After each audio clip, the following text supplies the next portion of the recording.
Hello mga Jamaica ko ng mga gandararat. Mga gandararat, itong video na tuturo ko sa inyo kung paano kumain ng ganyan. O hindi, paano ko niluto yung ulam na ganyan. Ito siya before. Yan. Tapos, inubos ko yun na ang nangyari. Pero bago yan, syempre, pasok muna yung ating intro.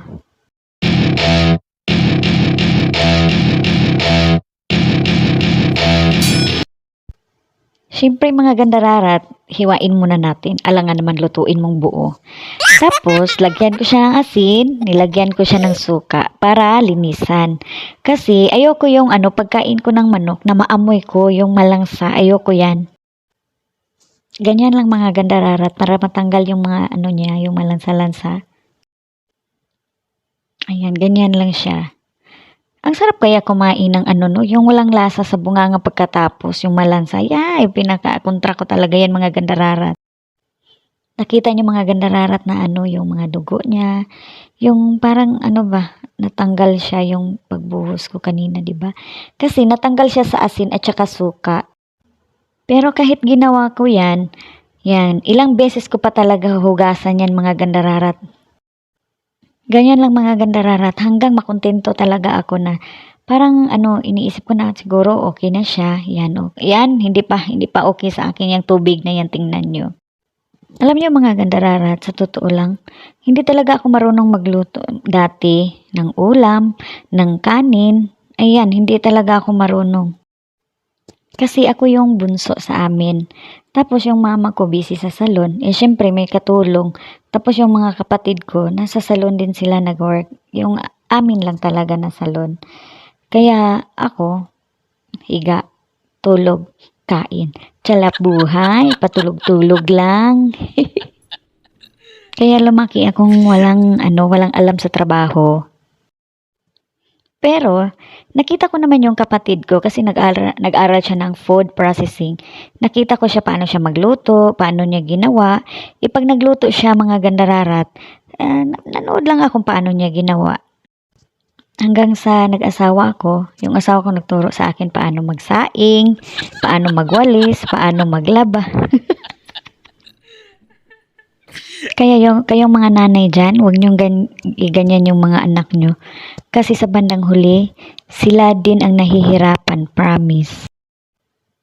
Parang naisip ko na, pagmamahal ba to? Or ano? Kasi nga, di ba yung kapatid ko, 10 years gap kami. Tapos parang, yung mama ko na, nagkaanak pa siya, kasi minupusal baby na ako eh. Tapos yun, wala akong trabaho sa bahay. Diyos ko, sobrang tamad. Sa wakas, natapos na rin. Ayan ang mga gandararat, timplahan ko na siya. Nilagyan ko lang siya ng konting toyo. Kasi, wag naman damihan kasi medyo maalat pag marami. Tapos, nilagyan ko siya ng konting suka lang din. Yan. Basta ikaw na bahala magtansya. Pangit kasi pag sobrang daming suka, di ba? Tapos, nilagyan ko siya ng oil. Mga gandararat, yung oil na yan kasi nagprito kami ng manok. Yan, ginamit ko. Yan. Ganyan lang, tansya lang.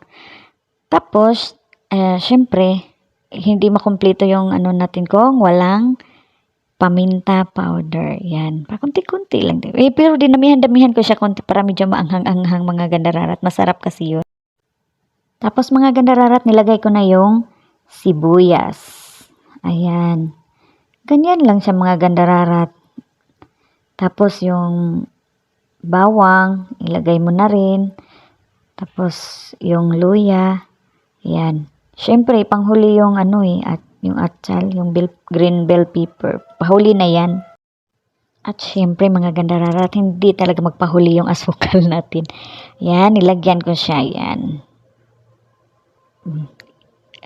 Gustong-gusto ko kasi yung ganyan mga gandararat na medyo matamis-tamis. Pero kung ayaw nyong lagyan ng asukal, okay lang din mga gandararat.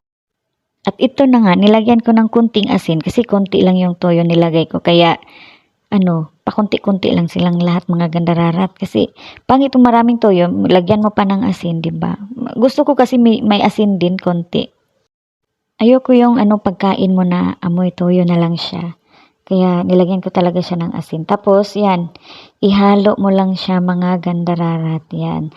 Tapos binabad ko siya mga 10 minutes ganyan. Binabad ko muna siya bago ko siya niluto. Pagkatapos ng 10 minutes mga gandararat yan, nilagay ko na siya sa kalan na malinis. At iyon na nga, kumulo na mga gandararat. Inaantay ko na lang siya na mawala yung tubig. At ito na yung itsura niya ngayon mga gandararat kasi na yung tubig niya. Ayan. Yung mantika na lang ang natira. Nalo-halo ko siya mga gandararat para yung yung lasa niya. Yan, ginaganyan ko siya mga gandararat.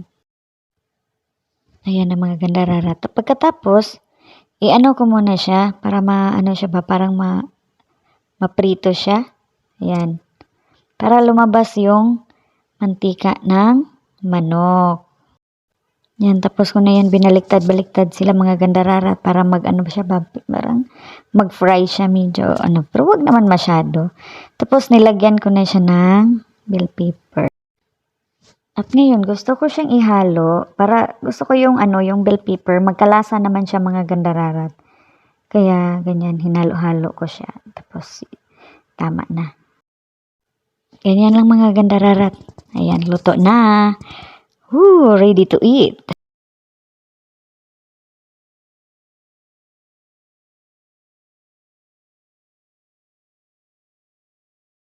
Wow! Ayan na mga gandararat.